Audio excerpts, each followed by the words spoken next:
Hello, Blake Rudis here with EverydayHDR.com and HDRinsider.com, and today we're going to play a little game called How Well Do You Trust Adobe Photoshop to Align Your Images? Now, what you're looking at is the before image that I did with a tone map photograph straight out of Photomatix, and the after image is what we're going to get afterwards. So all the work that you see here that's been done on this layer, I've done a lot of digital zone system, color zone system. It looks really good. But if you look at the background, on the original image, if we zoom in here, you can see that the tone mapping process did not give me a good transition in that original sunset that the original source image did. So what we're going to do is we're going to take that tone mapped image that I did all that work on, and we're going to make the sky better, but we're going to use Adobe Photoshop's Align automatically to see just how well it works. Okay? So let me go ahead and open up that image. Okay, so this is the photograph after I ran my digital zone system and color zone system on it. Got all my tones just where I wanted them, but the background here, anytime you have a sky like this, it's very difficult to work with because it's actually, while it looks like a smooth transition, it's built up of different bands of color, so it didn't look right. But I liked what happened with the original zero exposure value area when I modified some settings in Adobe Camera Raw. So you can see there's a nice transition back there with that light to dark, and we get that really good kind of like desert style sunset. So while I'd love to have some clouds there, it just didn't happen this time. So I opened up the zero EV exposure value, and I'm going to go ahead and move it over here real quick. I'm going to press the V key, and I'm going to drag and drop this right on top of my other image while pressing the Shift key. And that will typically align them like it should. So you should have a good alignment from the middle. Now you can see that during my processing on that tone mapped image, I did some straightening, some cropping, so on and so forth. So it doesn't really look right here with this photograph. So typically what I would do here when I want to get that source image back is I'd go up with the V key selected. I'm in the move tool. Make sure that the background layer is free. Grab both of these layers and click right here where you've got this, looks like two images side by side. And we're going to press auto align layers and go auto. Press OK. So when you do that, Photoshop is going to look at all of the characteristics of the image that you're working on, and it's going to try to align them and just kind of merge them on top of each other. So if we do a little click the eyeball off and click the eyeball on, by first eye it looks all right. Let's do a quick selection. So I'm going to get my magic wand tool here, and I'm going to select this top layer, and actually let me use the cooler brush, which is the quick selection tool, and I'm just going to go ahead and make a selection for that top area here. I'll take all that. Why not? Let's just take all this, and that looks pretty good. So let's go to Refine Edge, and let's just do a really quick Refine Edge because you're going to see here that this doesn't quite work out so well. So let me just Refine Edge real quick, just paint over this pretty haphazardly. Not really worried too much about everything now. I'll get into that in a second. Okay, and then I'll press OK.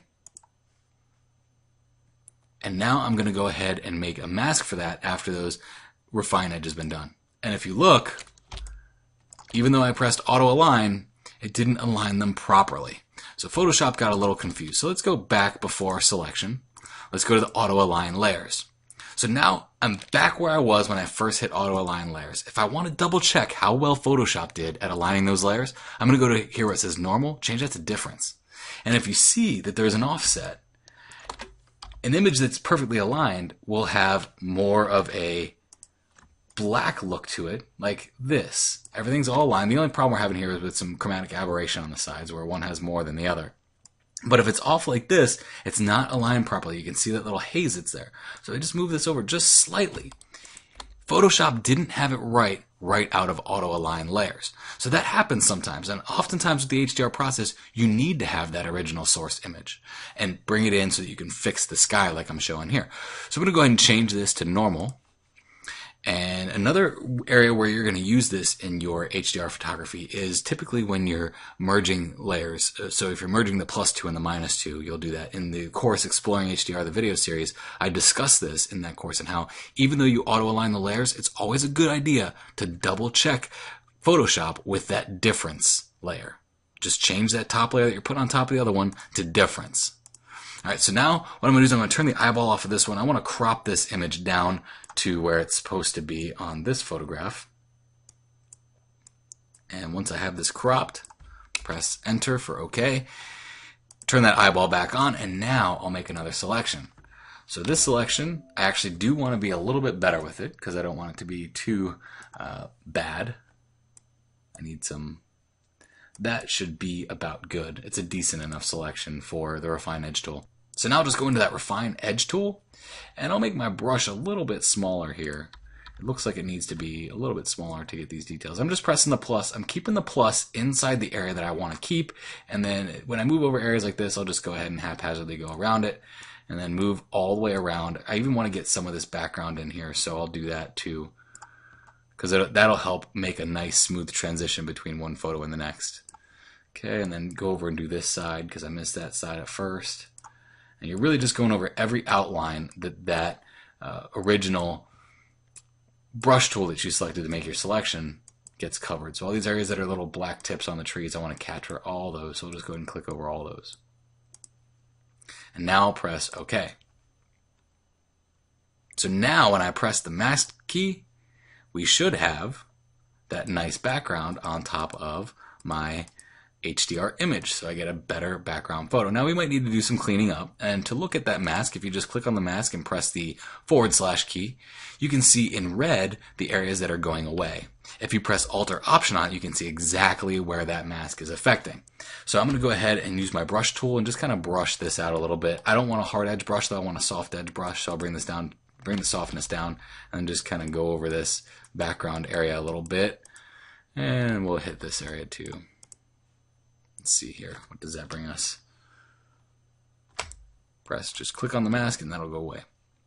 So there's our mask now, perfectly aligned with our layer. Now, if you need to zoom in here, you can tell that there is a little bit more in this zero exposure value, and there is some chromatic aberration there, so I could fix that chromatic aberration. I'm in CC, so I can just press Control-Shift-A and go right into Adobe Camera Raw, go into the lens correction, go to color, remove chromatic aberration. I'll zoom in, and then increase those amounts. And that will take care of it on a regular exposure. And I'll get rid of my chromatic aberration. So that's gone.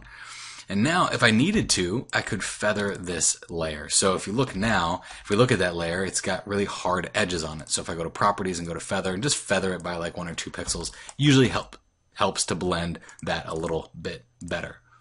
So, how well do you trust Photoshop to auto-align your layers? And if you do get frustrated, what do? Well, you just change that top layer that you auto-align to the bottom layer, change it to difference. And that will let you see, if we change it to difference now, that will let us see exactly what areas are auto-aligned or not aligned in this case. And everything looks pretty good in this one. I would probably do some more touching up with that if I was to actually make this a finished project. Just to show you that the alignment tool doesn't always work top-notch in Photoshop. So I'm Blake Rudis. If you like this, go ahead and click like, share it with your friends who are HDR photography nuts. This is a little snippet of something that was shown in Exploring HDR, the video series. So you can go ahead and click in that little description below if you're on YouTube, and you can get a link to that. If you're on everydayhdr.com, there'll be a link to that in the post. Thank you very much. I appreciate it.